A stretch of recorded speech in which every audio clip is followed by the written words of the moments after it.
So birding is not what you would call an action sport.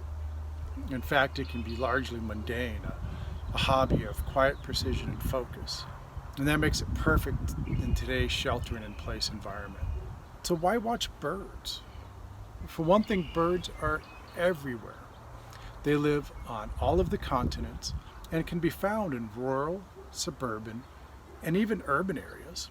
One of the things that makes birds so accessible is many are active in the daytime, and they also communicate by sight and sound. This makes them much easier to spot. Another good reason to get out there birding is that studies have shown that being out in the natural world has positive effects on human health. Listening to natural sounds has been shown to boost productivity, decrease blood pressure, and lower your stress levels. All of this helps to promote a stronger immune system. All you have to do is step outside and bird. With over 800 species of birds in North America, it's hard to learn to recognize all of them. I recommend breaking them down into groups of birds that share similar features.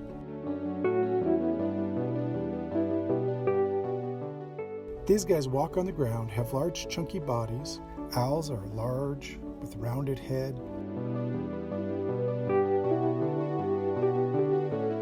They have a medium-sized bill and a moderate to long neck. They have long necks, long bill, usually very long legs, and a short tail. They like to sit upright on branches or fences. Woodpeckers like to cling to tree trunks. Songbirds. So this is the most diverse group, and it's easiest to break them down to even smaller groups.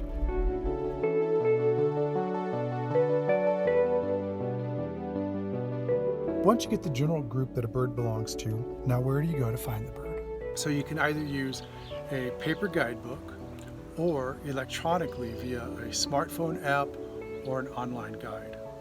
One of the advantages of using a smartphone app and online guide is that they will walk you through all of the ID hints and then give you a list of potential matches.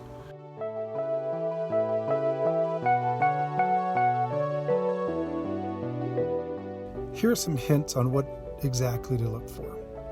Size and shape. Focus on the relative size.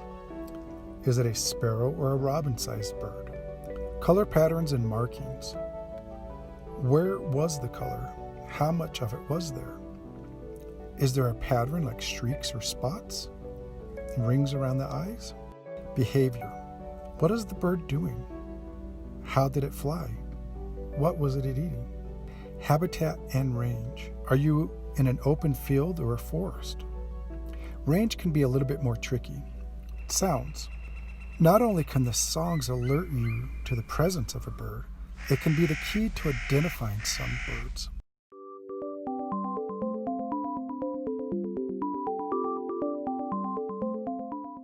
So now you know what your bird is. Congratulations. That's a huge step in birding. We have lost almost 3 billion birds since the 1970s. Across the continent, the numbers have plummeted. To help bring birds back, there are 7 simple actions that we all can take.